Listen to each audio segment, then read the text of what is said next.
Okay. Sounding pretty energetic. Well, thank you so much for making the time and the choice to be here.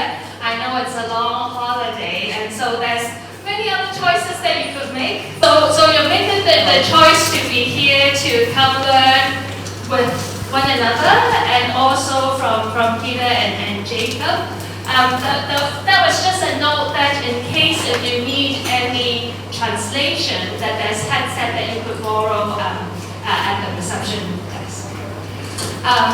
To introduce a little bit about myself and our hosting organization, I am Angeli, and I'm the Executive Director at Catalyst Education Lab, or in short, CEL.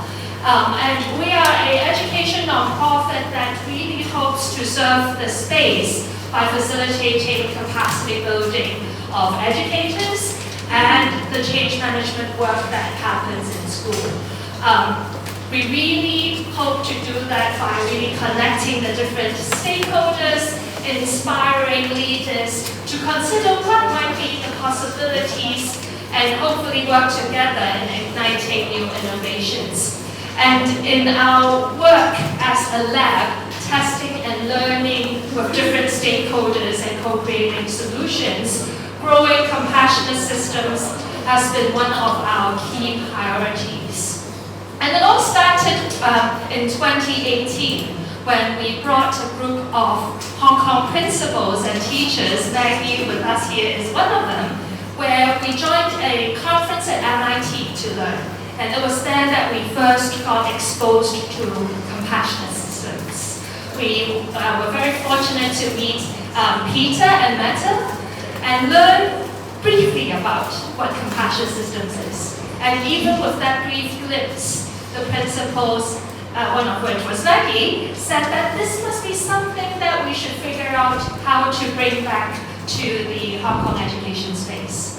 And so thus we started the learning journey ourselves and also pondered in possibilities of bringing in the space. For me personally, I came from a management consulting background from the business world. And so if you talk about systems thinking, finding root cause to solve problems, it was actually quite familiar. But then adding the compassionate lens to this and really not come just from the mind, from the heart, is something that for me was pondering on what that integration would really look like. And so learning about that integration of social emotional learning and systems thinking in the whole framework of compassionate systems was fascinating. And so in our learning ourselves and in creating opportunities to learn, others to learn as well, right starting from 2024, we were really fortunate that Peter agreed to come to Hong Kong. And it was where in St. Stephen's Girls' College that we had 230 people coming. In fact, we just had one yesterday. So yesterday was the end of the 3-day work of 230 people coming.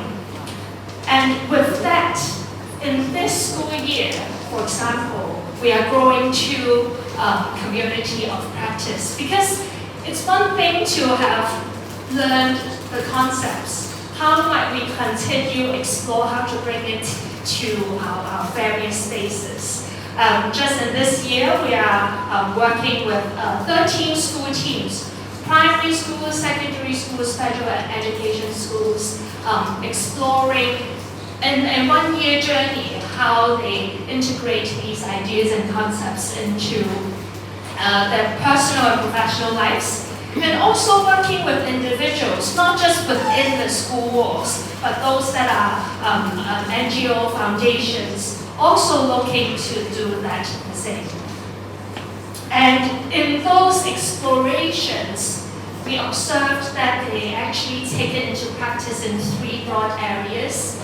This aspect of supporting the mental health of stakeholders within their community, to really integrate it into practices and experiences that that stakeholders have in schools. That would be the teaching and learning, the very fabric of schooling.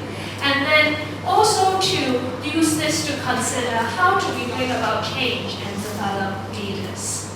So it's really fortunate that we have Peter and Jacob here to explain to us a glimpse of what compassionate systems truly is and its possibilities. This, in fact, is the picture that we just took yesterday of that level of commitment of spending 3 days is something we really appreciate, and we really eager to welcome you all too in this learning community together. But then things are, in current reality, challenging. I realize that whenever we add the word AI, people would want to come. In this day and age, whatever we say in the age of AI, people would that's something I care about. And so that's not just a marketing gimmicks, but really the anchoring into the current reality of what is at stake and how might compassionate systems be something that could help in this day and age. So that's a little bit of that framing to show that we are in that learning journey too. And I want to pass the time to Peter and Jacob to share a few words.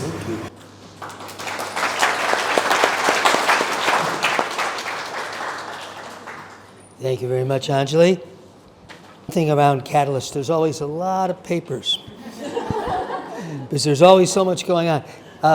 For those of you who I don't know, it's nice to have you here. Thank you for coming.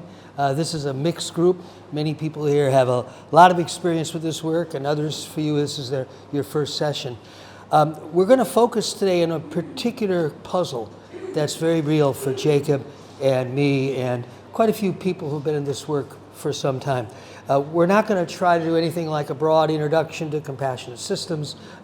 We will do one of the basic practices in just a little bit, just to give you a little feeling, again, particularly for the people who are new. But one of the, you might say, real aspirational questions for all of us who've been in this work for a long time is, we appear to be touching something that's really deep and innate in human beings. This capacity to understand complexity.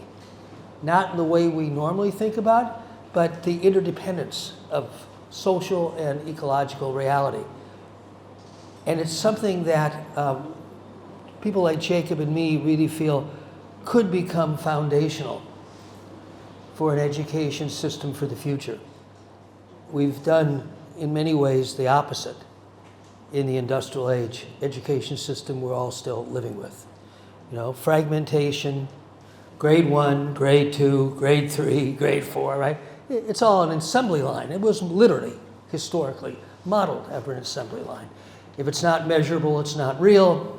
No one knows how to measure trust, care, the things that matter to us as human beings, and yet we pretend in education, if you can't measure it, it's not important. So I know I'm saying things that are very real to all of you. So those are, you might say, the problems or aspects of the current system that clearly are problematic. But there's a whole nother perspective that Jacob and I would like to develop, and kind of invite Jacob up now because we'll kind of do this little setup together.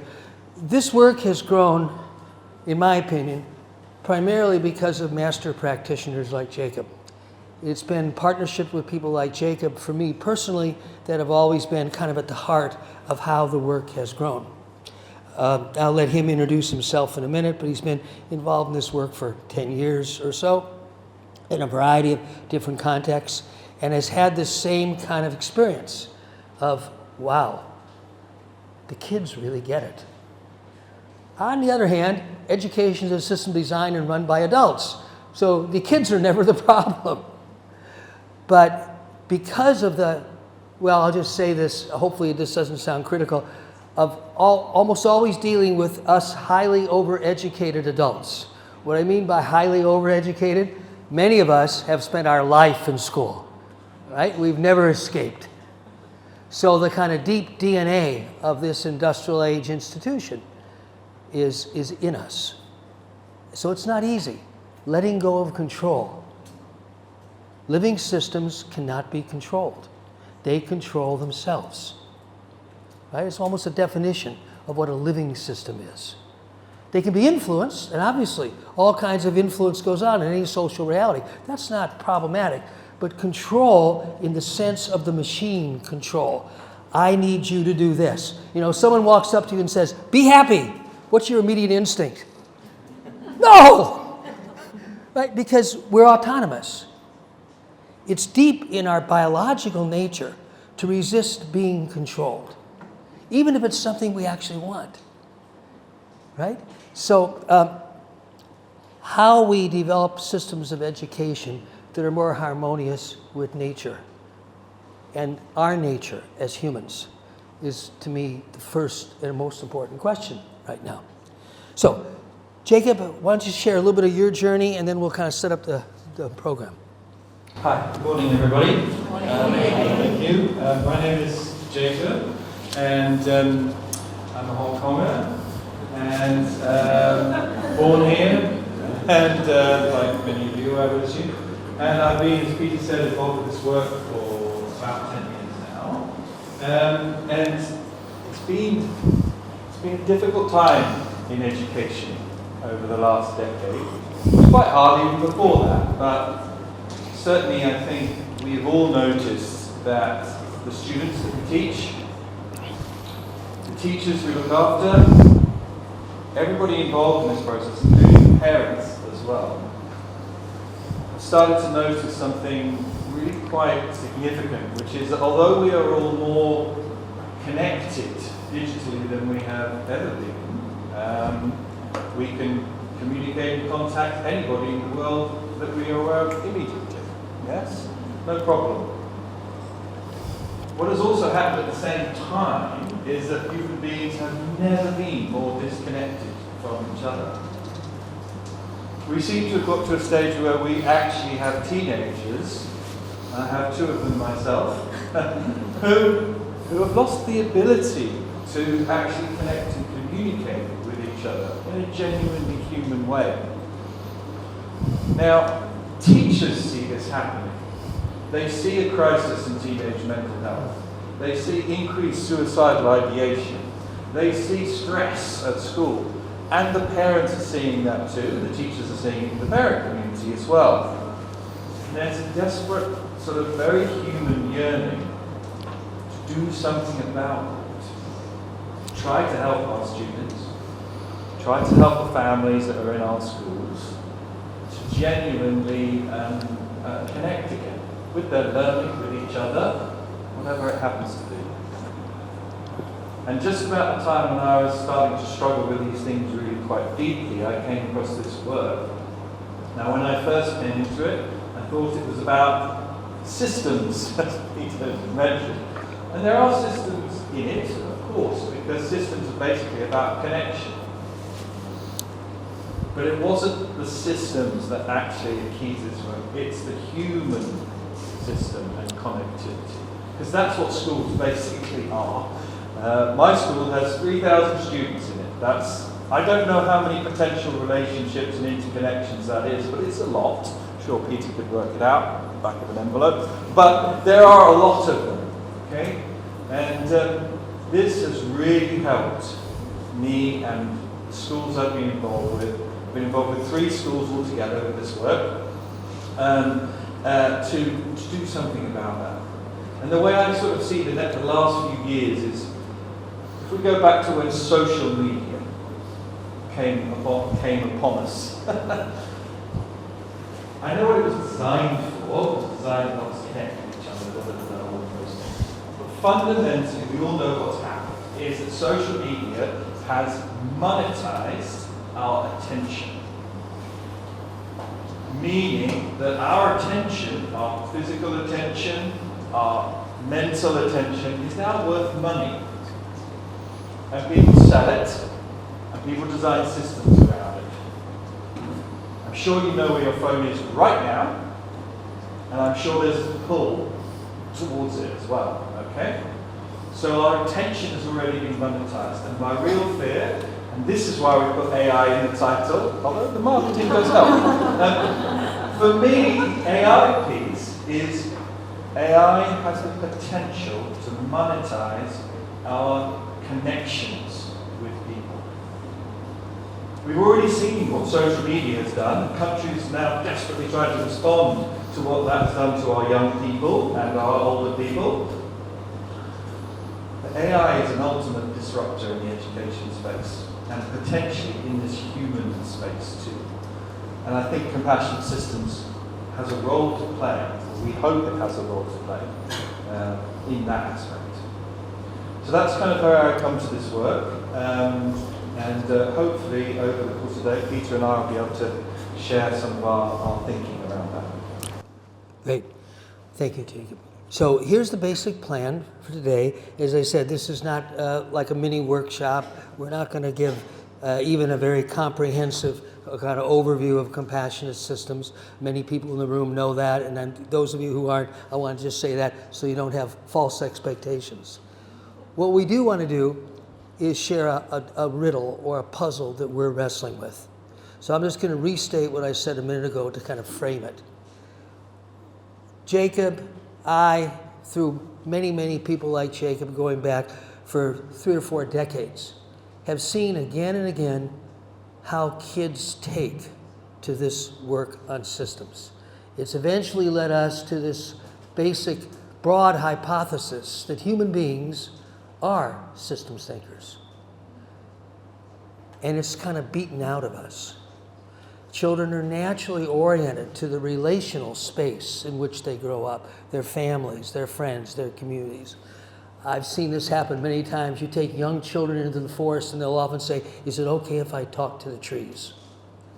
They have an innate sense of connectedness with the living world. We think it's possible to cultivate that connectedness. We think our present education system doesn't do it at all. In fact, it does the opposite. It fragments subject matter and it creates false person-to-person competition. It's really ironic. If you look at the word competition, it has a Latin root, and it literally means striving together. Isn't that interesting? Competare, striving together. That's the calm part, right? But for us and our kids, competition is I win, you lose. You win, I lose. It's a totally distorted and contracted meaning of competition. I'm just kind of using this to illustrate. It's not that we don't know a different way that's more relationally intelligent. It's kind of in us, but we've drifted a long ways away. So here's the puzzle. We're at a point now where we think we have a lot of data, experience, evidence of the innate intelligence of children around systems. We just called it the innate system intelligence of humans. We also think this is radical relative to the way school works. Not just in Hong Kong, but basically everywhere. Everybody has their own model, their own version of this kind of industrial age assembly line model. So the puzzle is just this, and we're going to invite you into thinking about this with us. When you look at the data, how can we start to make sense of it, communicate about it, share it in a way that other people will start to take it seriously? There's 2 things that we have as enormous resources. One is a lot of evidence that kids gravitate naturally to this. Secondly, a lot of tools and methods. It's not just because of a gifted teacher like Jacob. There are tools and methods and practices that are being used again and again and again. So you might say there's a body of theory and method that's gradually taking shape. But of course, it's very radical relative to a lot of ways things are done. So here's our plan for today. We're going to share with you data. We have 3 different videos. We've got a lot of videos. Jacob himself has a lot of videos. And one of the things that's been really great is really advanced practitioners like Jacob for many years have been creating videos to show kids doing the work. We're going to show you some different videos and invite you to think with us. What do you see in this data? They're all short, but they're little snippets of kids doing and reflecting on the doing of systems work. And then we're going to organize that around a few basic facets. What do we mean by systems intelligence? In the abstract, or you might say theoretically, but then what does it look like when you see that? And then invite you to join with us and say, well, now how might this really be relevant here in Hong Kong? And not all of you are from education, so more broadly, how might it be relevant to me and my work? And then we'll kind of wrap up together and share some of our overall plans for next steps. That's the basic plan, okay? Did I leave anything important out? Yeah, so we're going to start in just a minute with one of the basic practices. So rather than talking about the process, we're going to just do a little bit of it, particularly, again, for those of you who are new. Many of you here have done a lot of this work. So when I say tools and methods, others of you have like no clue. What do you mean tools and methods? So one of the most basic practices, one of the most basic methods is what's called a check-in. So in just a minute, we're going to start in that, so you can just get a little feeling for it. Then the first video we'll watch will be children reflecting on what it's like to be in a school, Jacob's School, which, as big as it is, over now 5+ years, has integrated check-in broadly, across the grades, across subject matters, so that's part of how kids view school. Okay? Anything else? Okay, so what we're going to do in just a minute is the check-in practice is done in a small group. It can be done in groups up to maybe 10 or so, but in this context, it's going to get very loud if we have groups of 10. So I'm going to ask you to form a group of 4 or 5. At your tables are 6. That's okay. That's like the biggest size is good. I am going to ask you, though, to pick up your chairs and move away from the tables. And the reason for that is it will get noisy in here. And you're going to have a hard time hearing each other if you're trying to talk across the table. And needless to say, if you're spending all your energy trying to hear what someone's saying, it's really hard to listen to what they're actually saying, right? So if you would move your chairs around, you can move anywhere around this room, and get in groups of 4, 5, or 6.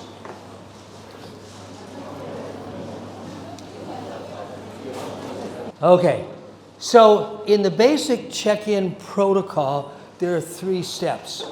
We're going to do all 3 just so you get a feeling for it.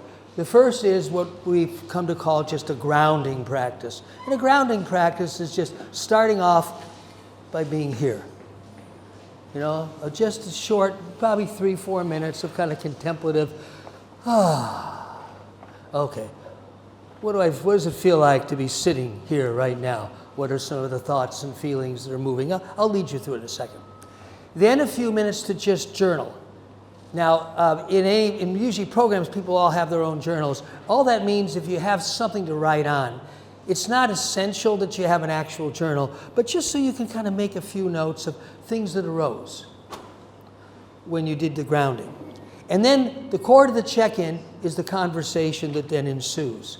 After that, so like 5 minutes after we get started, I'm going to invite you to go around the circle. Now, this is super simple. It just turns out not to be so easy. Here's what I'm referring to. I like you to go around the circle so that each person gets a chance to speak, and then the next person, and then the next person, and then the next person, until you've gotten all the way around the circle. No interruptions. That's the part I was referring to when I said, it's simple, it's just not so easy. Because we're used in most conversations, somebody says something, it gets me thinking about something, I immediately respond to that person, and then you're sitting in a group of 6 people and 2 people are having a conversation, and the rest are going, huh? The principle behind check-in is pretty obvious if you think about it, which is that one of the keys to building a team or a group that can really learn together is each person's voice has a fundamental equality. There's a wonderful phrase in Danish, they call it equal dignity. That's the translation of it. And we all know kind of what that means. As human beings, when we're together, there is a fundamental equality here. Of course we have hierarchies, and of course somebody's a principal and somebody's in a different role. That's natural. Organizationally, we create hierarchies. Hierarchies aren't necessarily bad. Hierarchies can be very functional, especially in a culture that values human dignity. Without that, they can be very destructive. We all know that. When you're in a position of hierarchical authority, it's much easier to do harm than good. It's just the kind of nature of hierarchy. So how we use hierarchies well, which is kind of one of the oldest questions in leadership theorizing for literally thousands of years, literally, is a big question and a very important one.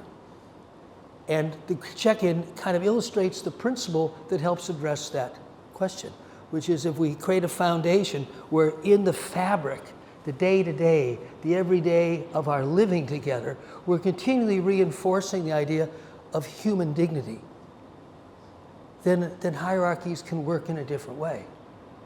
So, in the check-in, doesn't matter who starts, just go around the circle. Good rule of thumb is maybe 1 to 2 minutes each, so you get around the circle. In that part of the practice, which will be the longest part, that's most of the practice is the check-in time, you'll have about 15 or 20 minutes in your circle. So if you go around the circle 1, 2 minutes each, you'll have plenty of time to continue the conversation altogether. Okay? So that's the whole of the process: grounding, journaling, check-in. When we refer to the check-in practice, we mean all three of those. Okay? So, if you're ready to go, we'll get started. So just take a nice deep breath.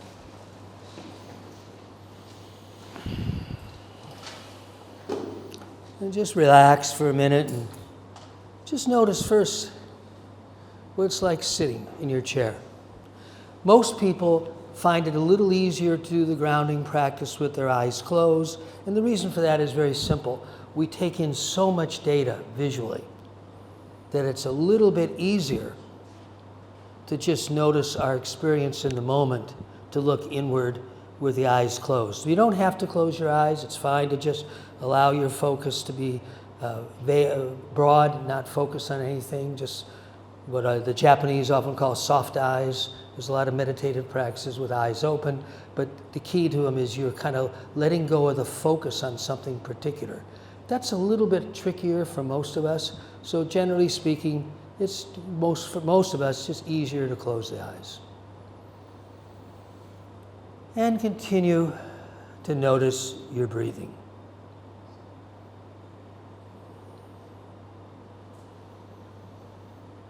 There's many, many forms of contemplative practice. Humans have been at this for tens of thousands of years.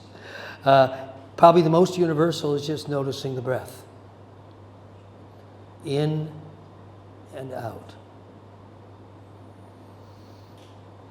Just allow yourself the luxury of a slow, deep breath.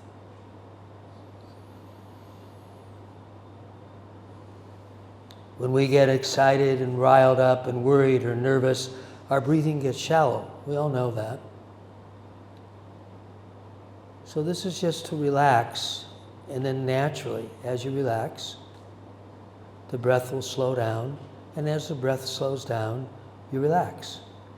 It's a very simple reinforcing process.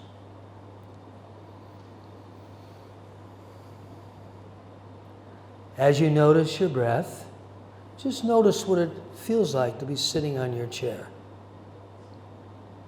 The points of contact of your physical body with the chair.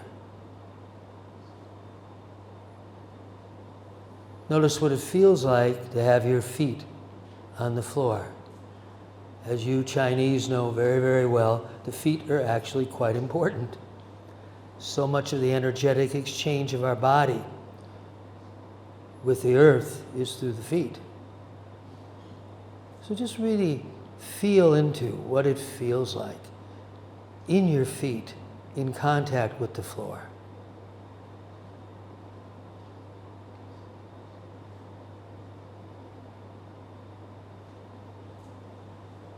And just notice also what it's like to just be sitting in this room,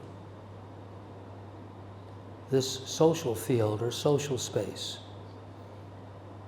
There's a few people in this room you probably know very well. There's many you don't know at all. But just notice what it's like to be here with this group of people.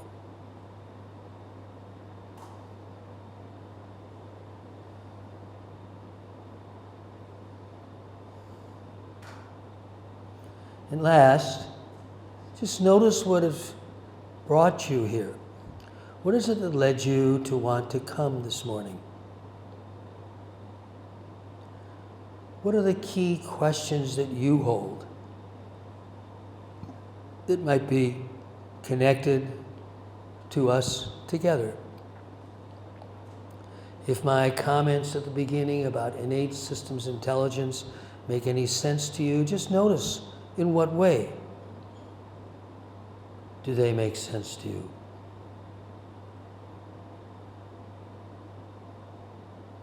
There might be a particular challenge or question that you're wrestling with that our time together this morning could help with. And if that's true, just notice it.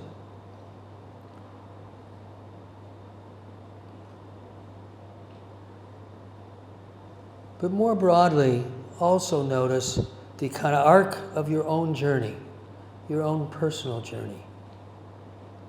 It would lead you to be at a point where you would give up a half of a day on a holiday weekend to come and spend time with a group of people exploring what we'll explore today. It's not random that you're here. You're here by virtue of a choice you made. It may not have seemed like a big deal. It might have seemed like a big or small deal. It doesn't really matter. Just notice what in yourself led you to want to be here today.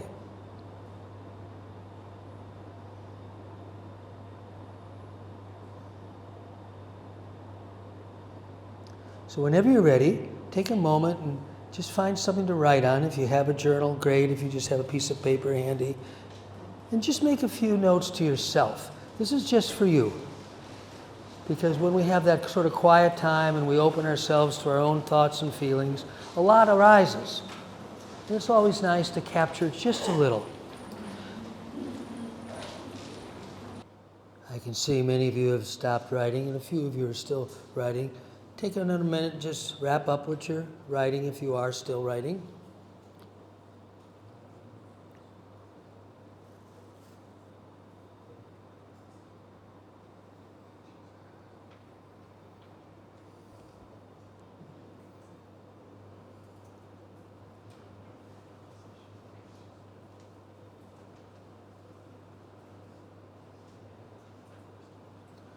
So, in just a minute, I'm going to invite you to start the check-in. I'm just repeat really quickly so everybody hears. The basic practice is to let one person speak. It doesn't matter who starts. It's a circle, right? Anybody who wants to start, please feel free to go first. But then let the second person speak, and the third, and the fourth, and the fifth, and the sixth, if there's 6 in your circle, until everyone has spoken. And again, as I said before, a good rule of thumb is 1 to 2 minutes for each person. Then you'll get around your circle in 10 minutes or less, and you'll have plenty of time to just continue the conversation. So once you've heard from everybody, then you can just continue the conversation. And I'll check in with you in about 15 minutes. We'll come back together 15 or 20 minutes, okay? Have fun.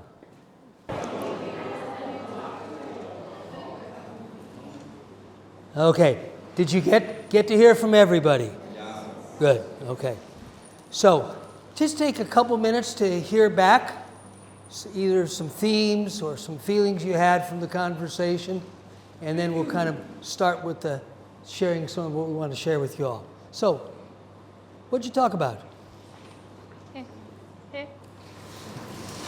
Hi, good morning everyone. I'm very excited because I see many the faces of good friends, passionate and compassionate educators and leaders. And I'm also very thankful to be co-learning again from the Dream Team. And just finished the 3-day intro, and I resonate the concluding remarks of one of our teammates yesterday. He said he's like a fully charged Tesla. And this morning I feel like I'm fully energized. I'm like that Tesla. I'm ready to go. I'm ready to be connected again, to be inspired and to be ignited. The world may be dark outside, but we need to be ignited here and to be that light when we carry that light outside. And actually, these are the vision statements of CEO. Thanks very much, actually, and thanks, CEO. Thank you.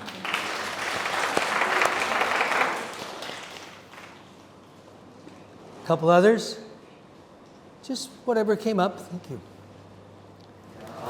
Our group has 3 points. The first point is most of schools suffer from like mental health being decreases, so we want to incorporate the compassionate system in school so that to improve the staff health and students' health. The second is we want to hold attention between compassionate and system, autonomy and control in this age of AI. So we come to this workshop. And the third one is we want to make the government changes.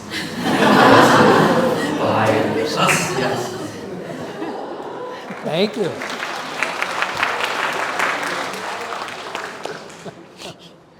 Please. Okay, first I want to appreciate my group. Oh, sorry, Dima. Okay, there's intense energy in here. I could really feel it. I don't usually speak up, I'm very shy. And because I heard one of the funniest way of describing concept I want to share. They said some of the colleagues who have experienced this, they describe this as 邪教. Like a And then, okay, this is has a very negative, but cult. okay, what's 邪教translated actually? In cults, a cult. Okay, and you know what? I share the same feeling of that. And then, but we are all struggling in this circle how to bring this 邪教 back into reality to make it work in our reality. So I think I just feel really amazed. Thank you.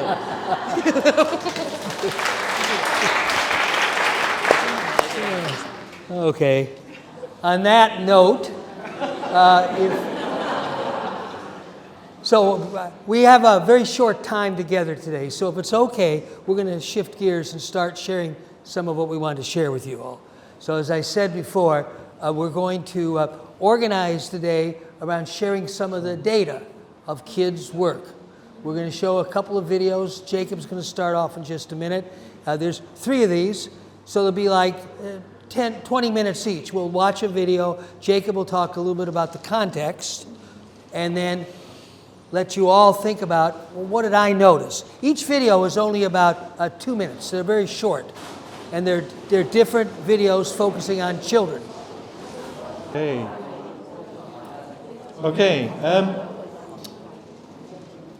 So, a few comments about the videos, and then I'll introduce this first one. So, the purpose of the videos, and I want to acknowledge something really quite wonderful about Hong Kong at this point. Some people have heard me say this yesterday. Hong Kongers basically, when they get an idea, they get stuff done. Okay? Get it fixed, man. Just get it sorted out. Okay? This is not the purpose for today.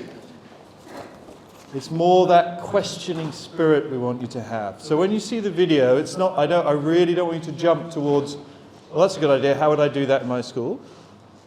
Try to focus on what you notice about the student's experience. So when you hear students or watch students, try to focus on what is that showing about the check-in or whatever tool they're talking about. Yeah? What is it that's behind the doing? Behind the doing part, that is the sensing part, the systems part. So, to introduce this first video, we put this one first because you've just experienced the check-in. And fundamentally what this video is some students, they're varying ages, they're between the ages of about 7 and 11, these particular ones in this video. In terms of the check-ins they're talking about, they might be talking about a check-in very similar to what you've just experienced, where they're in a small group and they're sharing things. So it's possible that they may be talking about that.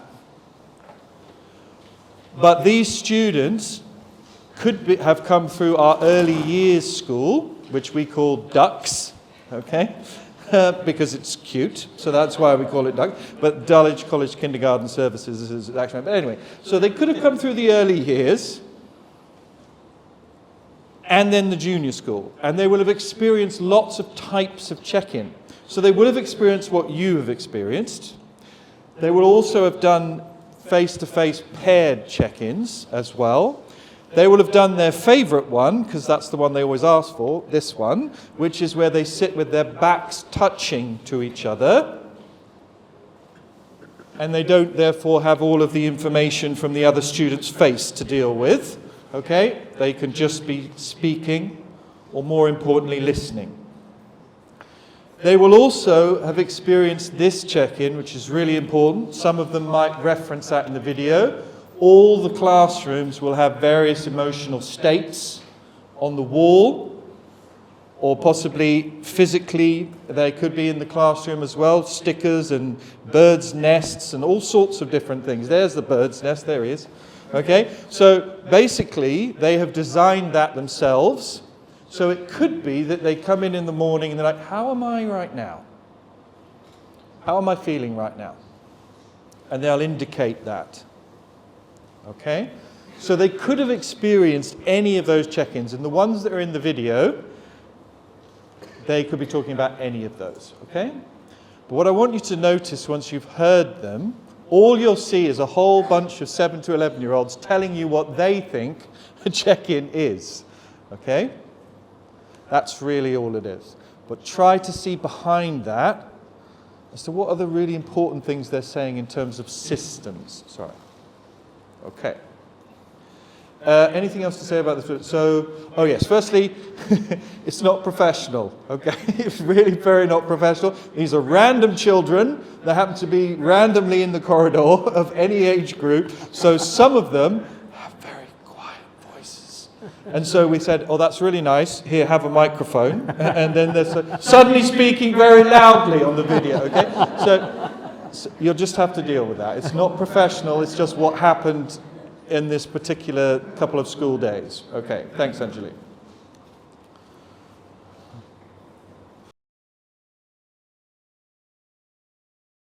Check-ins help you let others know your feelings. Check-ins help you with your problems. Check-ins make me feel important.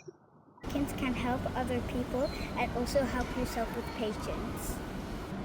Check-ins are important because they help us understand other people's feelings. Check-ins help me become a better listener. Check-ins make me have a nice opportunity to say my feelings as well as hearing other feelings. Check-ins help you worry less. Check-ins make me feel safe. Check-ins help me to express my emotions and understand others. Check-ins make me feel calm and included. Check-ins help me to understand other people's emotions, and so they can feel calm by me helping them, and I can feel calm by they helping me. Check-ins make me feel calm. Check-ins make me feel chilled. Check-ins make me feel like I can say my emotions. Yeah, so just to give you an idea, so junior school students and the earlier students will check in the full check-in, as you just did. They'll have a little practice, some journaling, and a check-in. They'll do that every day. It takes about 20 minutes, the whole thing. So everybody up to the age of about 12 is doing that. And then once they get older than that, the system changes a little bit, but they'll experience one check-in as you did, the group check-in, at least one each day. And all of those students, 13 or plus, will check in online every day, okay? So they will check in with just a quick emotional, how are you feeling right now, app. We actually use a platform called Komodo, but other systems are available. So yeah, that's really the status of the check-in. Okay, that's fine. The only one that I hoped you would have seen was the one right at the end, which is a child who says, and I'll try and quote him accurately, he says, "It gives me a nice opportunity to share my emotions with others and for me to hear their emotions." That's what he says. So he's the sort of the last one. And what we'll do is we'll try to download these videos and so that the second one is a little bit better quality. But what I want you to consider now in your group is just hearing it from the point of view of the students. And obviously you have done one just then, so you already have that piece of data. Just use it as data and think to yourself, okay, what are the kids talking about? What is the underlying thing that they are saying here that might be helpful, not just for them as social emotional, but in their learning, when they're learning about whatever it is they're learning. Okay? So, I'm going to give you about 4 or 5 minutes to have that discussion, but what I would suggest you do is potentially use a sort of check-in protocol to go around the table. Okay? So everybody has a chance to contribute to our little experiment here. Okay? Right, so let's spend 6 minutes just talking through your ideas. Thank you. Thank you very much. Okay, so we have got it fixed, so I will play it again in a moment, because otherwise the kids will be really upset that you didn't get to see it. So, but it is only 90 seconds long. Oh, no, it's 85 seconds long. So, what did that data mean? What were you talking about in your groups? Anyone be willing to share back a little bit what they thought they saw?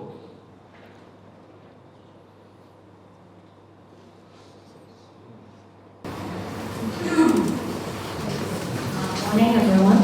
So we talked about children feel safe, feel important, and they are able to get to understand others' feelings. So these are the 3 things we captured. And then we talked about it actually helped the kid to identify or realize what the emotions they have, able to express and able to understand, see others' feelings, and it's okay to have different emotions. Thank you. Brilliant. Okay, that's a great start. Okay. Thank you. I think we also taught something similar. But we also saw that actually it's kind of refreshing because in Hong Kong, I don't think that's kind of in the agenda of the school.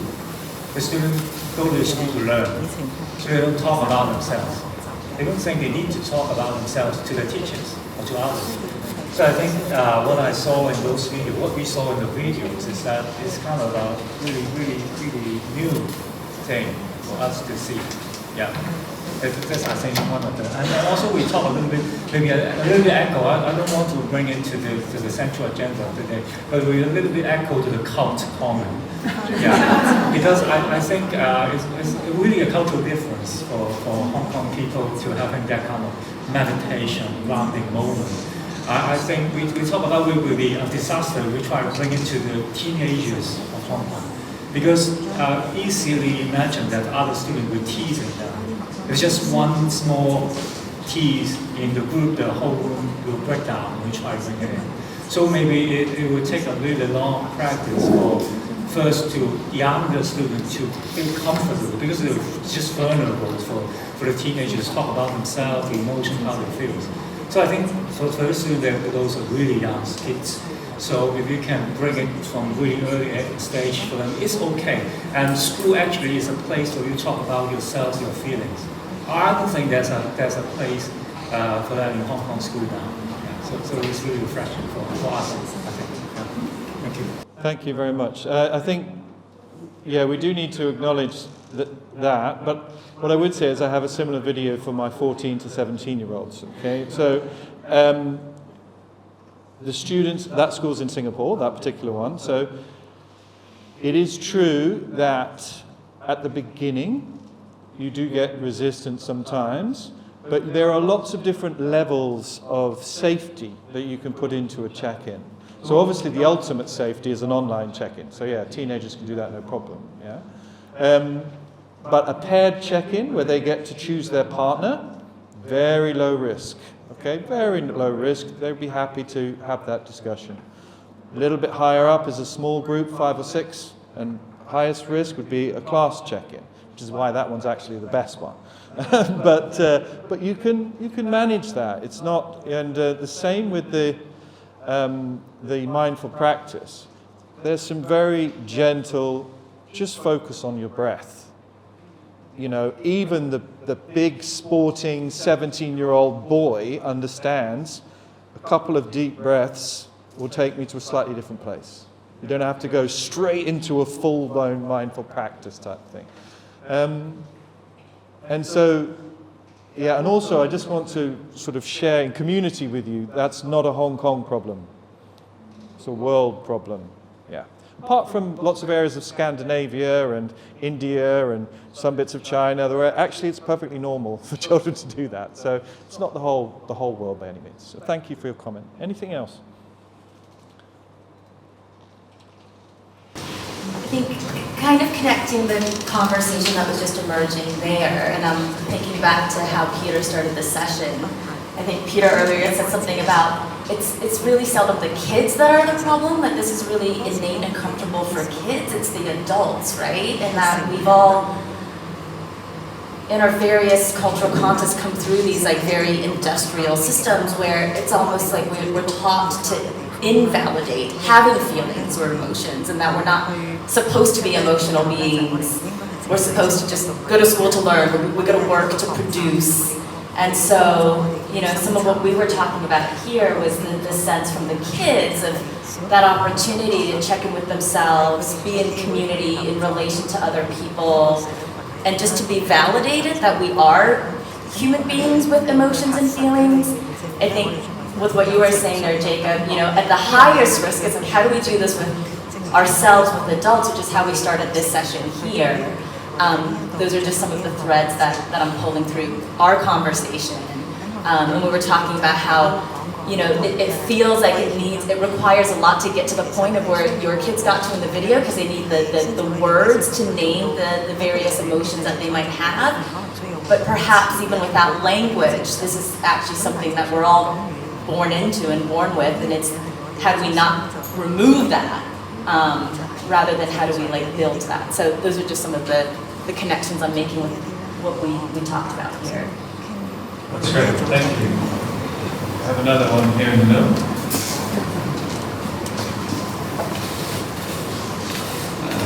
We think it is important for the teacher to check in first, in order to understand how the student going on.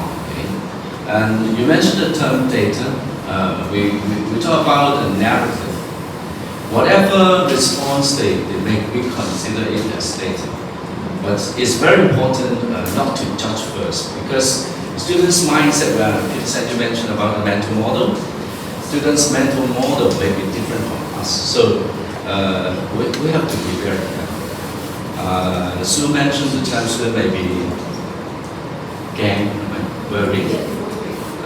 Maybe teachers ask them not to worry. But sometimes worry is important. Maybe before you get across the road, you have to be very cautious. So we have to be very sensitive. And there might be different angles to look at students' response. But whatever they say to us, we treasure it as data. Yes, thank you. Thank you. That's very helpful, and actually bridges us quite nicely to the second video. But I do want to come back to comment there, which is really important. And here, we talked about safety, and then basically being a human being in the classroom. That is what we're signaling with the check-in. We're signaling with the check-in is that when you as a child walk across the threshold into your classroom, you can be you. You do not need to leave everything else outside, okay? Certainly when I went to school, yes, you had to show up in only one way. That is what we're signaling as part of that check-in process as well. So thank you for those comments.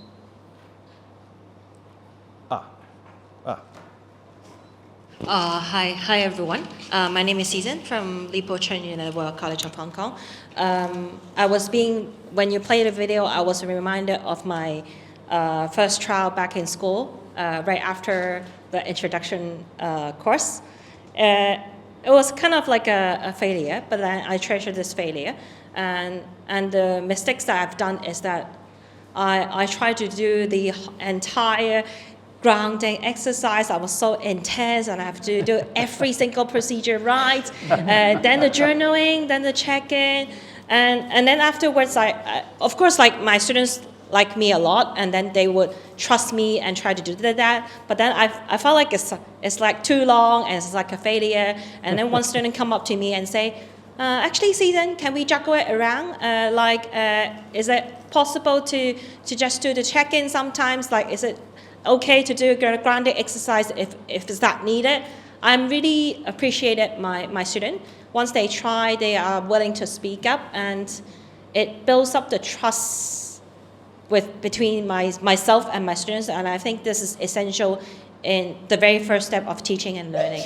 And I really appreciate this failure. And I want to reiterate, there will be failures, even on adults as well. But then I get to understand my colleagues' feelings more, so that I'm an observer in which I care about other feelings when I'm putting reforms. So it means a lot to me to understand my colleagues so that we can build a better ecosystem.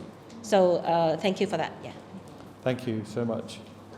And a lot of people have used the T word of trust, and trust being created.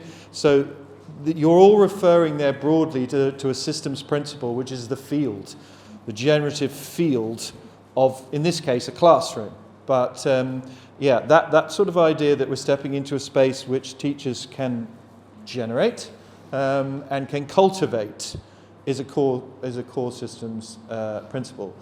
I should also mention adult check-ins, just because it's so important. But the school that I'm currently in is fairly large.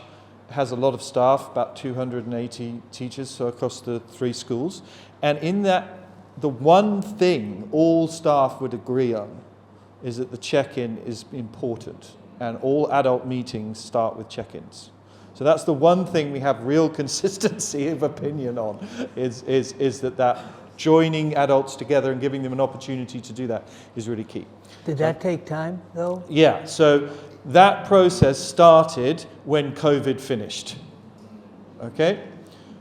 Because everybody came back just a little bit different after the COVID situation. And I would say that it took at least 18 months to get to the point where the check-ins, because it's very invitational. As the head, you must have a check-in. No, you can't force them to do that. It's invitational. But in terms of how long it's taken, yes, more than a year. So I think we'll go to the second video. It was a very generative conversation. So great stuff. Okay, so the second piece of data really speaks to what the comment that came from here. And I'm actually not going to introduce it too much, because I'm going to let you see the data before I give you too much context. But fundamentally, these are middle schoolers, middle school age students in a different school, different context, and they have used a tool in their classroom which is called the ladder of inference. Okay? Now, they've used that tool in the classroom basically in lots of their lessons. So it might be they've come across it in a history lesson. It might be that they've come across it in geography or maths or whatever. They could have come across it in any number of different lessons. But the interesting thing you'll see about this conversation, hopefully, the interesting thing you'll see about this conversation is that they have chosen to use it in a little bit of a different way. Okay? So we want to take a break pretty soon. Why don't we take the break now, give Anjali and the group a chance to kind of get their signals stabilized. It's 10:30, right? I know it's 30 something, 10:30, right? So can we take a 15-minute break and come back? Because we're going to do that in like the next 20 minutes anyhow. my laptop. Okay? Back, everybody. So what we're trying to do, the way we had planned to organize this, the problem, by the way, was the projector system. So hopefully that's working now. What we wanted to do was kind of step you through, in our standpoint, some of the basic facets of systems intelligence. This idea of systems intelligence, in my opinion, is a big idea. It could really be a guiding idea in the future of education. And it all starts with relatedness. You know, so having check-in be integrated is a very simple practice for kids being in an education system. This is about their relationships with each other. As many of you said, until I can feel safe, I can't start to experience the relatedness because, of course, I'm in a protective mode. We don't realize, by the way, how much that affects our learning. But we'll talk about all that in a little bit. So first principle we wanted to illustrate is systems intelligence is about the fundamental relatedness of all life.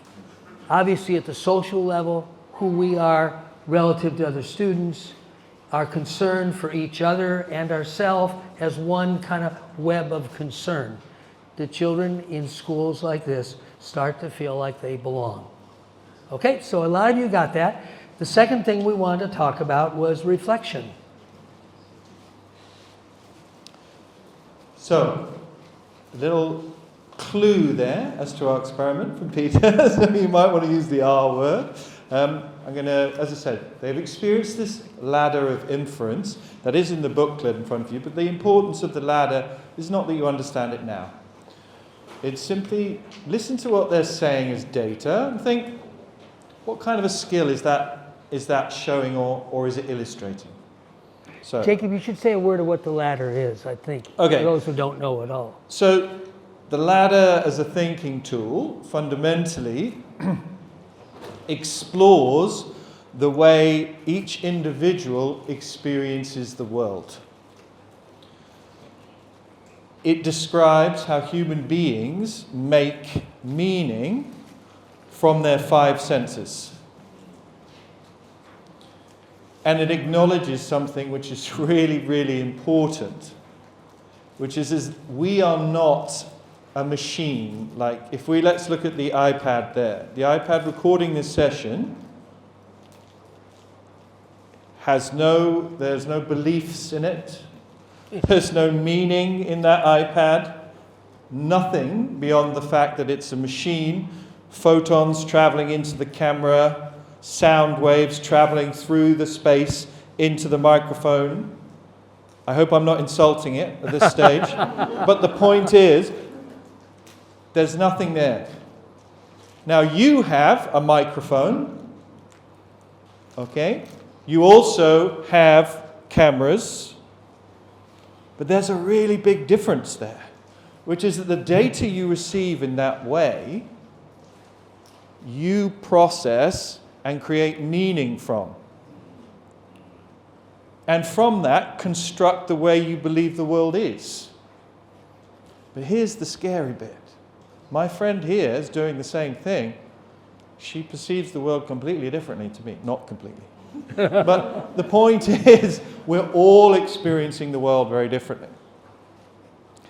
This tool is aiming at that. Okay? Is that enough about the ladder, do you think? Okay. So let's see what... that's quite a sad moment. Hang on. Yes, I do remember them, yeah. Luke.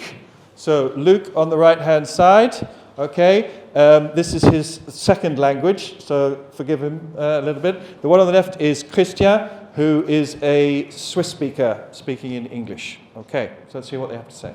Describe it. You can tell us what they're saying, Jacob. Okay. I think that's the most important data is what they're saying. Okay. We can see the picture. You can see the picture of the two of them. And they've got it in front of them, which I really like. Okay? I'm going to leave this going behind me. So we learned about this tool in class. It's called the ladder of inference, and it helps us when we want to jump to conclusions. This is something we find ourselves doing quite a lot. So this is what he's saying. This is what he's saying.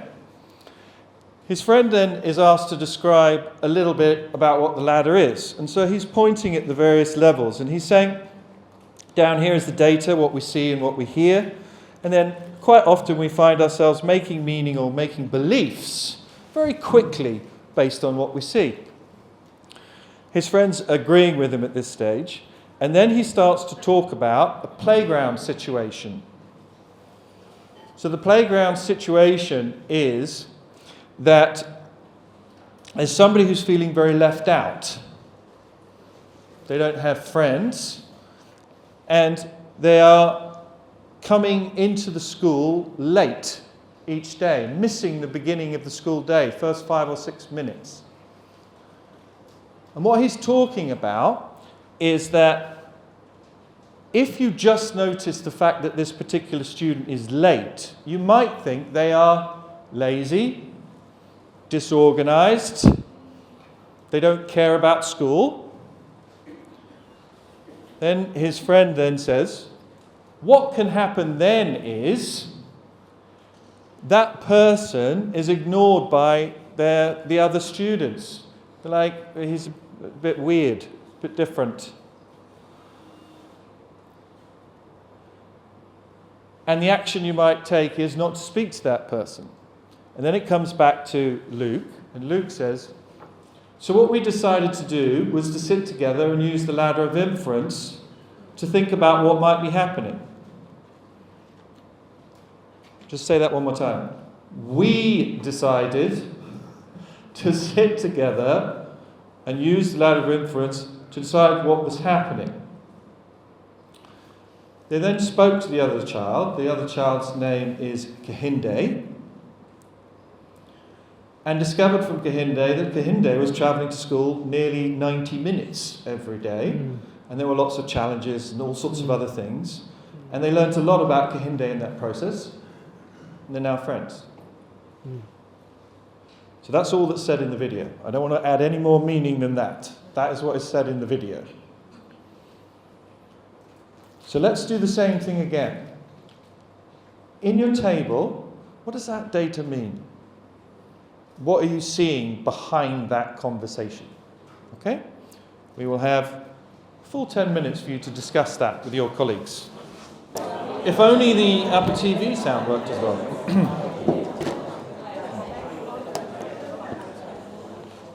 Okay, so thank you so much. I would love to hear what you thought about Luke and Christian. Anybody wish to say what your table was talking about in terms of your response to that data? Thank you, Scott. Why don't you stand up? That way people will see you across too. Now I feel the burden of saying something really profound. You just sit down and say thank you. I think I just really appreciate the conversation, and that we, on a kind of meta level, started using the ladder of inference to process this. We sort of jumped to an assumption. So we made a connection, I think, around the power of reflecting and that mindset. And so thinking about how the students, or the interpretation of the students, is just like, so what a great starting place that is to be reflecting. And that this then would develop potentially new meaning through reflecting and sharing. So you've got like a reciprocal partner who could draw to a third space, who can help take what is already pretty elevated and feels like a reflective mindset into a new meaning, and potentially even further with that understanding of the other student, if I heard correct, around the distance of travel and all of that as a different way that we would then interact as a class or a new community. That was very profound, thank you. Anyone else like to contribute there? We didn't realize we were supposed to use the ladder of inference to kind of do this, but we kind of went anyways. And I shared some of the data I observed. So the student kind of looking down, not really looking at the camera, touching the paper, pushing it, and we noticed one was speaking more than the other. Get closer, a little closer. Oh, yes, we noticed one was speaking more than the other. From your vocalizing of them,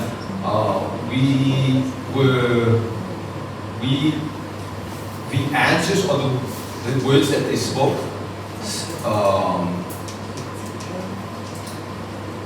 was very maybe advanced, and so we kind of jumped to certain conclusion about how much were they expecting. So these were the questions that we were wondering: how much were they expecting someone to film them? How much was taught to them regarding what the ladder was?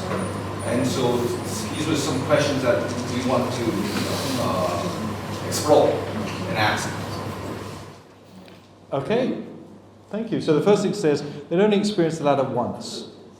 Okay, a few days before that video was filmed, they had used the ladder of inference when they were talking about water scarcity and the supply of water, and how we make assumptions about certain parts of the world, particularly sub-Saharan Africa. They had experienced that as a lesson, that's all. In terms of did they expect to be filmed, the conversation had happened outside. They came to share that with their teacher, Miss Lin, and she felt it was so important and such an amazing thing that she wanted them to talk to others about it.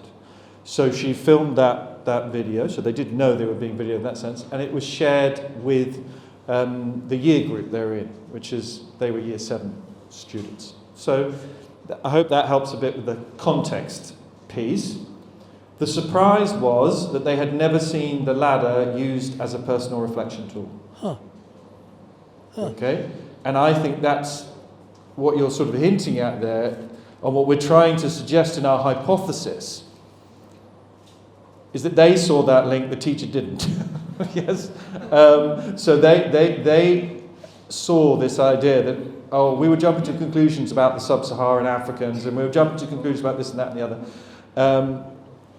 Maybe that's our worry about Kahinde. Maybe we're jumping to conclusions there as well. So they had internalized that in a way that was very unexpected, which I think hints at this. Is there something natural and innate that children are like, they're like, yeah, of course, that's the way we saw ourselves thinking. So the paper and the looking down is really important data observation, because they were actually quite sad about it. They felt they had been part of something that was, unkind. And I think that was a little bit why there was a sort of that sort of thing.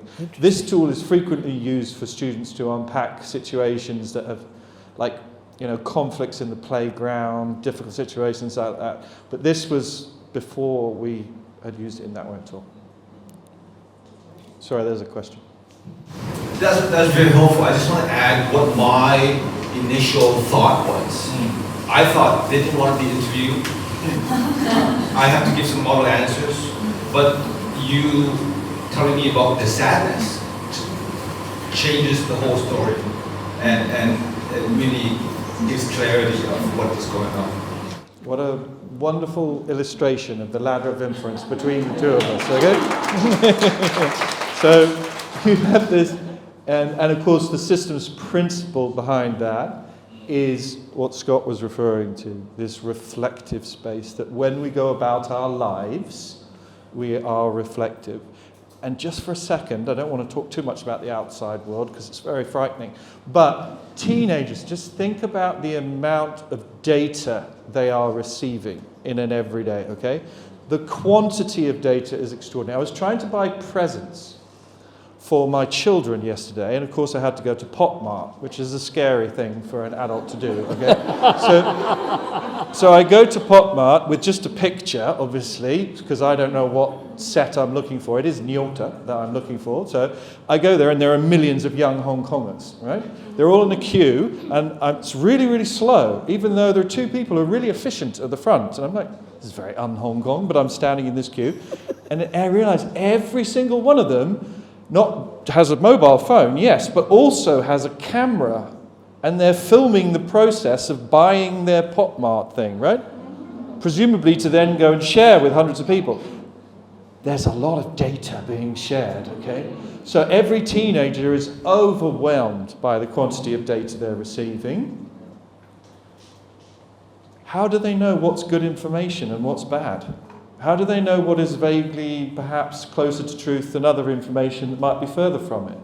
How do they, establish their own opinions and feelings about the world with this avalanche of data? Thinking with a ladder of inference can really help with that. Okay. Any other contributions to ladder? Oh. Thank you. I just wish to share that I had the privilege of visiting Jacob's School and witnessing how year 3, it's 7 to 8, I think it's grade 3 students. They didn't know we are visiting, and it's a classroom, everyday classroom, and they told us that they must use the ladder to make sure that they have no wrong assumptions and they won't jump to conclusions. It's so natural, innate. And our group was saying, this is so good that when we have playgrounds in our schools, maybe we should use it. We should draw a ladder instead of the Tiufei game. We can, but we must simplify the words. The terminology is a bit maybe difficult, or maybe make it more simpler. Yeah, I think it's a good try. Yeah, it's a game. Yeah, like Betty said, yeah, it's a game. It's easier to digest. And I also want to say one thing. The breakdown of the computer just now is a perfect demonstration that AI can never replace teachers. Yeah, it will be here forever. Thank you very much. That's very hopeful. Okay. So long as you don't break down.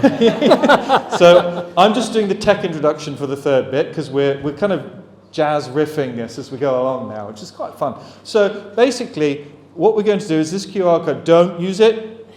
Okay. This QR code will take you directly to a video. Now I know most of you will have some headphones somewhere. Okay. I'm really hopeful that many of you do. Doesn't matter if you don't, that's fine. You'll be able to play it yourself, but it's just keep it quiet and listen type of thing, but we'd really like you to see this one. So, once Peter has introduced it, he'll give you a little bit of context to the video, and then you'll be able to use that QR code to definitely, hopefully, see the video. Okay, so I'm going to hand over to Peter now. Thank you very much for giving me some data on those two videos. Peter. Okay. So this last video is actually the oldest, and in many ways it was kind of catalytic to this whole exploration of innate systems intelligence. We recently completed, took us forever, and got published in the leading SEL journal, an article on system intelligence, because the woman who's on the editorial board is on the board of, do you know CASEL? Those educators heard of CASEL? That's the Center for Academic Social Emotional Learning. It's the kind of big coordinating body for social emotional learning in many parts of the world. It's based in the US. But Kim is also on the board of the European Social Emotional Learning board for a European application. So she's basically a world-class expert on social emotional learning. She saw this video, I think in a session that I was leading, probably 20 years ago. The video is a little over 20 years old. It's 3 6-year-old boys who come in from the playground where they've just had a fight. And they've had lots of fights. And they sat down in a little cubby hole, like a little place where there was a table and a flip chart, and they drew a feedback loop. And the feedback loop has mean words and hurt feelings, and how they reinforce one another. And literally how this happened, talk about amateur. The teacher was walking by, saw the kids talking and listened a little and said, "Is it okay if I film you?" and took her phone out. So that's literally how the video was created. Completely spontaneous. Nobody asked the kids to do it, just like what you were illustrating. When the children start to have tools they feel comfortable with, they just use them when they need them. And these kids have a problem because their teacher has already called their parents once, right? And they just had another fight. So they're literally trying to figure out, how can we stop having fights? So Kim saw this video and said, we need to write an article for the social emotional learning world around systems intelligence. Yes, it overlaps social emotional learning, but there's more here than just in the traditional social emotional learning. So that's the video. Once you've watched the video and just talk to each other, what did you see on this video that really strikes you?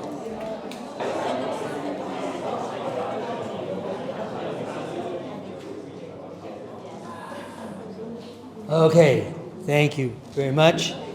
So we're just going to continue the conversation you're having at your table all together now. This last video, as I said, is kind of historic because this was the video that got many of us in the field going, wow, something really here. I mentioned briefly, you all had a link before coming. You had a link that you may or may not have looked at to a journal paper that we wrote to try to now bring this out into the mainstream. I mentioned briefly one of the co-authors and the instigator of this paper was a woman named Kim Schoenert-Reichel. You probably haven't heard of her. She comes to Hong Kong occasionally. But BC, British Columbia, is kind of the world-class example of social emotional learning at scale. Kim was the key to that. She was a professor at the University of British Columbia, so she's kind of, everybody in British Columbia in education knows Kim. She's on the board of the OECD program on social emotional learning, as I said. She's also on the board of CASEL. So Kim is a world-class expert on social emotional learning, and one of her complaints is that the SEL people, she said, they all think they do systems. She said they don't. She said what these kids are doing, they will never get in a standard SEL program. And what they're doing is really fascinating. I have shown this video to a lot of adults, not necessarily educators, and my most common response in America is, can you take those kids to Washington? So anyhow, let's spend a little time. What did you notice here? There's a lot going on, and as I said, this is totally unscripted, but very common in this school. This was the first school that we had in the US, it's in Tucson, Arizona, where the systems ideas were throughout the whole school. And it's a small school. The kids actually, the way we measure poverty in schools in America is percentage of kids on free and reduced lunch. That means they don't get enough nourishment at home, so the government subsidizes to make sure as soon as they come to school, they get food. About 80% of the kids in this school are in free and reduced lunch. This is not a high-income area. These are not privileged kids. They're kids, actually, most of them are pretty much at risk, which you might not have picked up. So there's a reason we've always liked this, is to point out to people, this is not just for special kids. Kids get it. So what did you notice them doing?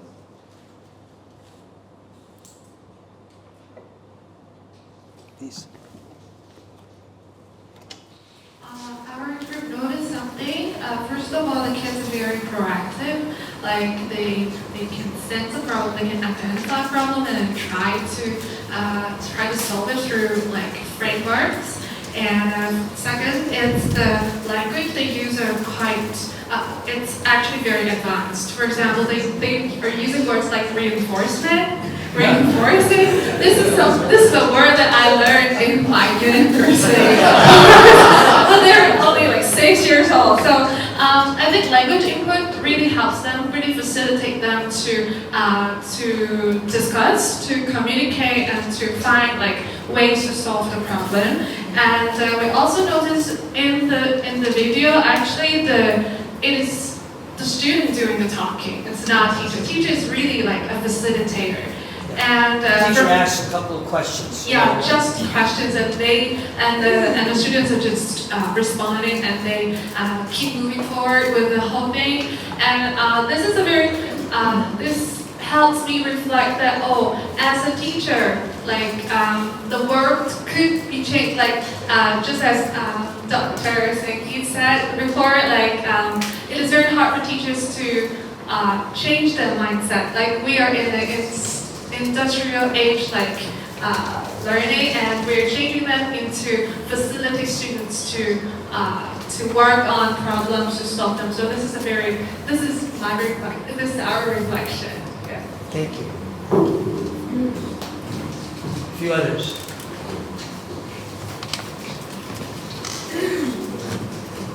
So in our group, we were talking about, we compared to the way we usually do when solving kids' problems or conflicts. We usually tend to take the kids separately, to talk to them separately, instead of having them to discuss in group. So instead, when the kids are reflecting, when we are talking to them and they're reflecting, they tend to tell the story in the way that they perceive, and they are beneficial to them, of course. But when we allow them to have room to discuss together and look at the problem in a systematically way together, they actually can listen to each other's side of the story, and then they try to figure out the way that I'm not trying to solve the problem to solve my problem, but we are solving the problem as a group. Yes. Yes, and they have the common language to do it. Actually, what you said, it takes practice for the kids and also for the teachers to learn how to guide them to do the discussion, and also the kids to learn how to use these systems. And we think that we can see the power of like putting them together to discuss rather than talking to them separately. Yes.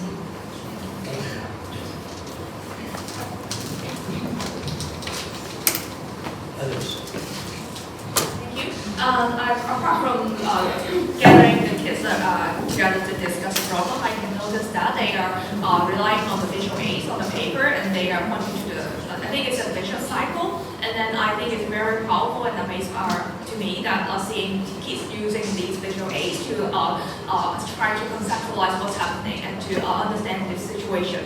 Because like in schools, we usually do the conversations with the kids without anything. Like just talk to each other, and then the kids was asked, what did you do wrong? And then the kids was like, feel like being punished. But actually, we do want to let them know more about what's the situation, what's going on, what did you done wrong, and what the powerful energy of the visual aids is very amazing to me.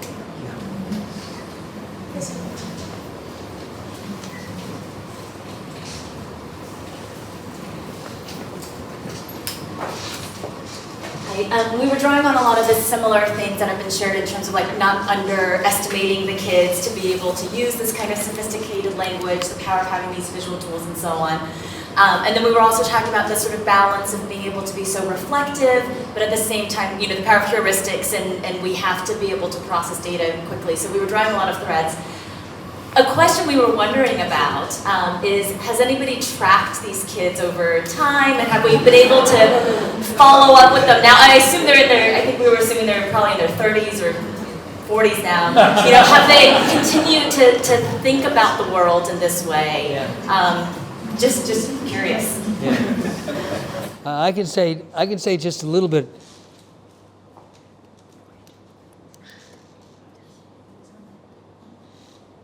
Okay, I can say just a little bit about that. So I don't remember exactly when this video was made, but I'm guessing it's like 95, 90, somewhere in the mid-90s. I know the school's history, and I know when they got started. And it was, as you might expect, there was an MIT connection. The former dean of the engineering school at MIT lived in that town. So he started to go out and literally went to schools. He didn't know the educators. He was retiring in the town. And so he went to schools and kept saying, you really should be doing systems thinking in your school. Anyhow, about 2 or 3 years later, 2 or 3 schools started.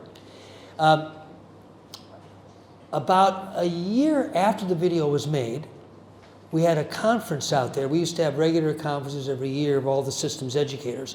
This was before the compassion systems tools had been, or the compassion systems framework had been invented. So this was an earlier cycle of work. We had a conference, and they managed to get the little blonde-haired boy on a panel. So there was like kids from age, he's 6. those 3 boys were all about 6 years old. So there was kids from 6 to about, I think the oldest was about 18, because many of them had been involved for 3 or 4 years now at this point. And I went up to him and I said, "Oh, it's you." And he said, "Huh?" I said, "You're one of my heroes. I've shown you." He was quite surprised by this. But no, we haven't followed up with them since. We never had the resources. One of the reasons for trying to promote this idea is obviously there are big research questions here. There was one incident. So there were 2 or 3 schools who got started on this. There was a middle school. The middle school, in of course the US system, that would be grades usually 6 to 8. So the middle school was the other kind of pioneer. This was the primary school. There was a middle school. And we did a video of kids there talking about what they were learning. And they talked, that particular video, they talked a lot about, they were learning how to appreciate each other's perspectives and how they really took different perspectives. Then that filmmaker, 20 years later, rounded up 4 or 5 of the kids. There were like 6 kids in the video. He tracked down 4 or 5 of them, got them all together. That's fascinating. So, and then he made a video, which I don't think I've ever shown you this.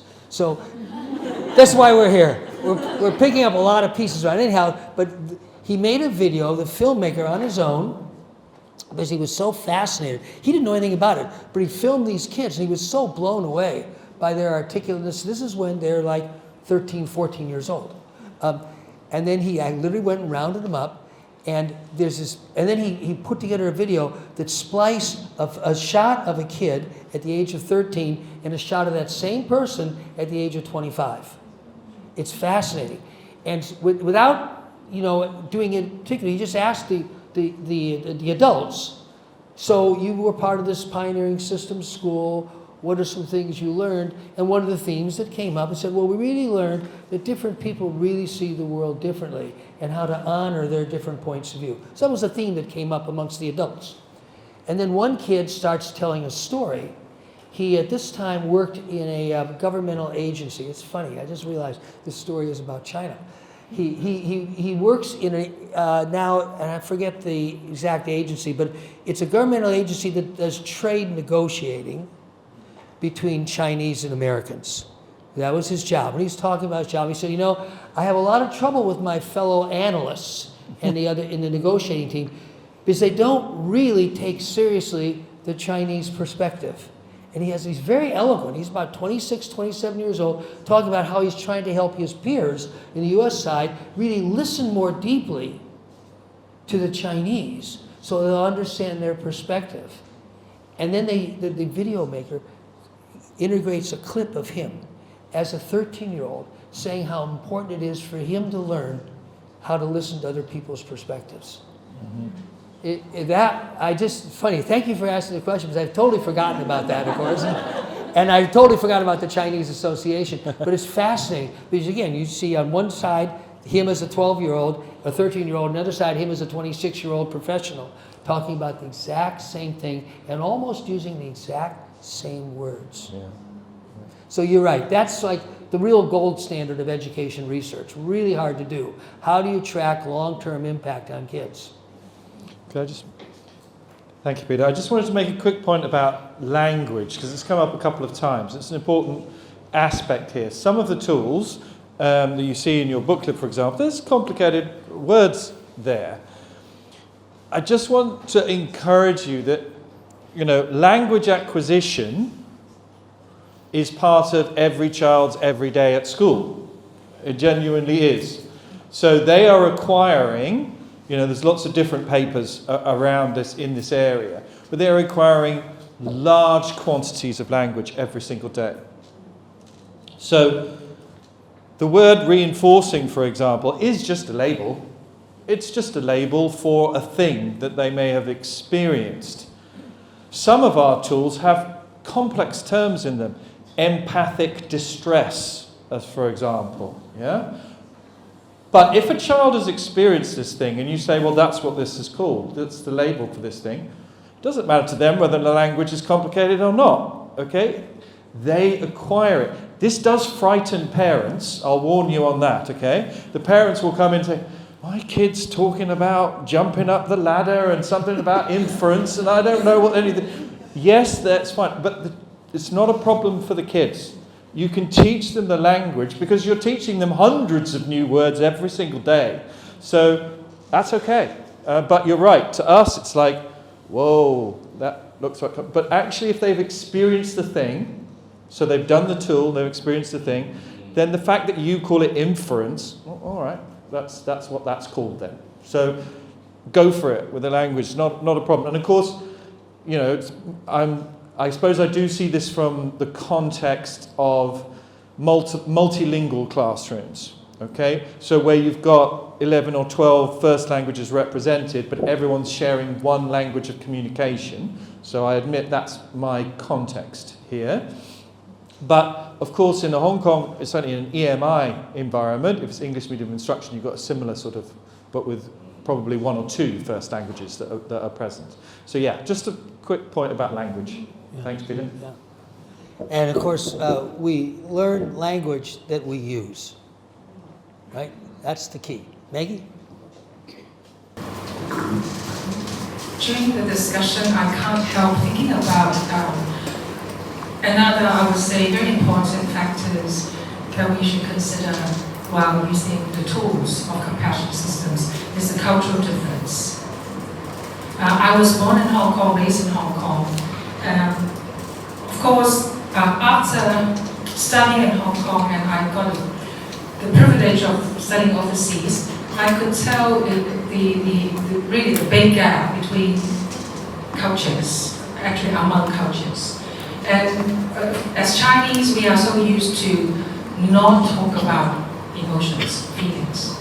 So I guess when we talk about check-ins and letter of inference, there is a big question hanging in here is it okay to talk about this with students, young kids? Is it safe? From our practice, I have realized that we are actually creating a space for us, not just students, but for adults, to talk about feelings. We may not have a language. Hong Kong people just simplify things. I'm happy today, I'm unhappy. That's it. But actually there are a lot of feelings in that sector of being happy. What are they? We don't have the vocabulary. We don't have the language. Talking about space, young kids especially, they are so used to talk to their friends about how they feel. It's natural. But as we grow older, we stop talking about how we feel. It's so important for them to feel safe, to talk about their own feelings. They feel really being accepted when they know their peers are listening with no judgment. Is what they tell me. They feel so safe and they feel accepted because their peers do not judge them. Their good friends, the ones sitting next to them, they do not judge them. They will say, oh, okay, I know, I see. So this is how you feel now. Adults tend to judge. I can't help sharing this example. Teachers sometimes would be very positive, right? When a kid shares that, oh, I'm so worried. Oh, don't be worried. Don't worry, you will be fine. This is an encouragement, right? However, it can be a negative reinforcement. It's sending a message, we are judging them, that, hey, it's wrong to be worried. I have changed my mindset and my practice. After hearing this, I would say, oh, now I see, you are feeling worried. It's okay to be worried. Thank you for telling me. And they will keep on sharing more and more. It's a change of habit, a change of mindset, in order to create a safe space for everybody to share. And this is not in our culture, I'm sorry. The second thing is we are trying to think about ways to use the tools at schools, right? Or with our kids. How about adults? I'm so concerned about teachers' well-being, educators' well-being, principals' well-being, supervisors' well-being, and who take care of us. It all starts from us. We take care of ourselves first, and then we can take care of others. And Peter has reminded us many, many times, self-care is not selfish. So we take care of ourselves first. And I hope if we work together, compassion, the word, again, I learned from Peter, is being with the group, being with your friends, being with your students. We show them compassion, not just towards them, but towards ourselves, is the beginning, maybe. Then we can do something together. Thank you.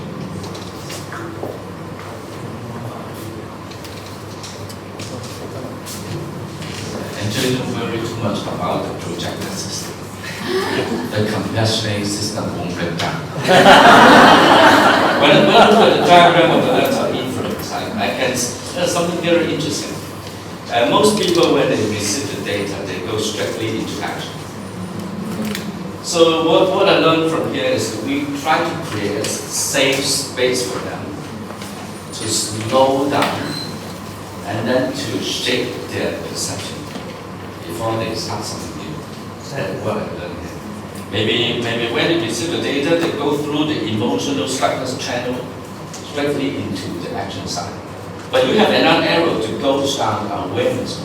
So a beautiful picture. Thank you. You know, it's an example of what a lot of educators regard as kind of higher level skills. And it really kind of blows people's mind when they see 6-year-olds doing it spontaneously. And I think the key to this is those kids genuinely have a problem. You probably got a feeling for it, but I know a little bit of the backstory. They've been having fights regularly. The teacher had already called their parents once. Right? So they have a real problem. They have to figure out a way how to stop having fights. And I think this is so important. Real problem, not a problem a teacher told them you should figure out. This is a life problem for them. And the ability of them to think together. You know, again, a simple tool, in this case, reinforcing feedback loop. And when I've shown that to systems educators, they're also quite amazed. Like, these kids are talking about, we're looking for the leverage. Remember the boy says, we're looking for where the leverage is. Another very sophisticated concept. But you got to realize, they're stuck. They're desperate. They've got to do something. So I think this importance of salience, real problems, doesn't matter what they are, but guess who knows what they are? Not the teacher. Only the kids know. The learners themselves know what the real problems are. Oh, by the way, I did ask that kid a year later, so a year after the video, the little blonde-haired boy, how are you guys? I just like you, I just seen the video. And you know, years gone by, and he said, oh, we're best friends now. That's literally what he said. And then when I asked the teacher, he said, oh yeah, you know, they kept trying different ways to stop having fights. And eventually they did that. That's all he said. Oh, we're best friends now. He was like, oh yeah. So this kind of deep transformation of existing systems, you don't have to use language like that. You just need to live it. We thought that, remember we were trying to organize this around helping us reflect on what do we mean by systems intelligence? Sense of connectedness, capacity to reflect. And I don't have a good word for this, but having watched this video probably about 40 or 50 times, really, if we couldn't find a way to make it work, I was just going to act it out for you. I think I remember agency. These kids are learning that they can do something about a real problem. They're stuck and they solve the problem themselves.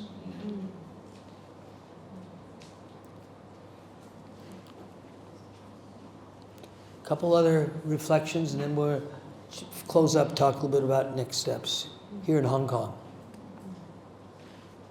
Just to return to the territory of AI for a moment. The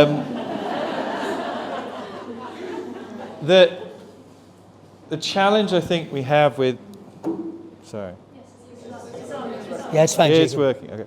The challenge I think we have with AI is that students, as we know, the first instance of AI was students using it to help them write things. Okay. And we as a teaching body immediately responded, that's cheating. You can't do that, okay? Which has its own challenges and problems. But the paradigm there is, if I need help, I will talk to AI. Okay? Everything is being sold also in that way. I got an email from the particular agent that I use, who I'm very happy with at the moment, that's AI, telling me he can help me in my personal life too. Okay? So, well, actually I have a really understanding wife. I'd rather talk to her if that's all right. And I got 2 kids that I can talk to about that. I don't need to talk to you. Okay? But this model is already moving children in that direction. The thing about the tools, and like you said, the actual paper using a diagram, is that all of our practices are collaborative. Systems learning happens in a collaborative space.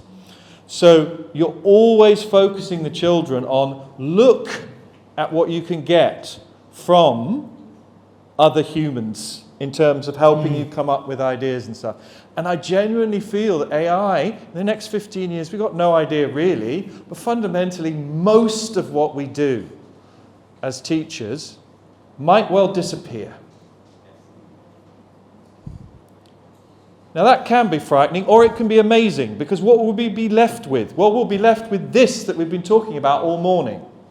We will be left with the fact that we as teachers need to be the human conduits for making sure that those students can be agentic humans out there in the AI world. Now, currently, I don't think we know how to do that, and I don't know how to do it, which is a really worrying thing. But I have got a sort of feeling that compassionate systems practices can really help us to encourage that human sense of systems awareness against what I think is an easy route. I do think the AI age that we're in at the moment, this early stage, is of course the darkest part. It's where there are no controls. There's no one is thinking about the impact here or anything like that. The European Union hasn't caught up yet. That's usually 15, 20 years down the line. So we're basically in an age where toy makers are saying, I know, I'll create a toy whereby the child creates a relationship with the toy. That'll be brilliant. That'll give the parents time to do, I don't know, scroll on their phone, okay? So the point is that we're in this terrible moment where there's just no idea what the impact's going to be and what's going on. I think things will get better. But as educators, I think we need to have an eye on that. What is happening to human connection? What is happening to human connection? Is there something there that we as educators need to bear in mind? And most of the tools you see there are helpful in that group, collaborative, human-to-human sense. So if we don't have to plan our lessons, because it's really good at that, we don't have to differentiate quite so much, because it is really good at that. If we don't have to do certain things as teachers, we're left with the time and the space to work on the human side. That's where I'm hoping compassionate systems can contribute in that sort of AI space. Anjali, do you want to close out now? I'm conscious of time. Or Peter first? Well, as many of you in the room know, the reason for doing this session here and now was that there's a lot happening in Hong Kong. And we're at a moment where, in my opinion, watching the growth over the last 4 or 5 years, mainly because of the team here and the woman behind me, and really many of you in the room who've been leading this, that there's a kind of a critical mass where with a little bit of focus, collectively you can really work on some big issues. That's why we wanted to kind of share this whole perspective about innate systems intelligence. So thank you all for taking the time. I'm going to give it back to Anjali. She may want to tell you a little bit more about what's going on in Hong Kong. What's going on is we'll have to figure it out together in one short sentence. But just to reiterate what Peter has said, yes, we heard about these stories as if it was videos, as if it were fairy tales that could not happen in Hong Kong. Yet at each table, we have those that have learned this and is actively practicing it. I do want to also underscore the difference of practice and implementation. Because often, as we think about, oh, how do we scale it? How about we have a manual towards which we could have those solutions copied and pasted across it? As we have experienced it today, there's so much intricacy in that you have to be nuanced about in how you bring it in your context. And that's the reason why we use practice instead of implementation. And also that orientation of we are not doing it onto others. As Maggie has so eloquently said, is a practice that we do with ourselves and with others. And here's, we'll share the slides later on, but just a glimpse of what has been going on in Marianne Primary School in their reflection journal, using the ladder and a storytelling of assuming that people are telling bad things behind their backs and unpacking it. What is the select data, what meaning it has, and what action has that triggered. And then another relational tool is called the 4-player model. They took the agency in saying, this is so useful for them that they knocked at the headmistress' door and say, I'd like to create a video about this so that this could become a common language within the student community. And then also teachers making the efforts of contextualizing it for their own schools and using language that would help in unpacking and reflecting on how they are as a team when it comes to group conflicts. This is when they head out before going on surface learning and visiting subdivided units to really look at the pictures and ponder the bigger environmental situations and societal structures that have led to them living in these conditions. And then when it comes to leadership development, really reflecting on the anchors of what their aspirations is and where their current realities lies with, and the use of the check-in to reflect on that. But also opportunities where they reflect as going into experiences and considering how this is. The very last one is this story that I like to tell about this. They call it 情緒過山車, an emotional roller coaster. So in this school, 彭學高, in a secondary school, every Wednesday morning, they would have this moment that when the bell rings, they would ask for a moment of grounding. Including the teachers and the students would then open up their reflection journal and look at that point of time, what they are feeling. How intense is that emotion to them? And they do it every week. And so you could see the power of doing that over the accumulated action of doing this, there is the collective reflection enabled of what has been that trend and dynamic going on and how we could support each other better.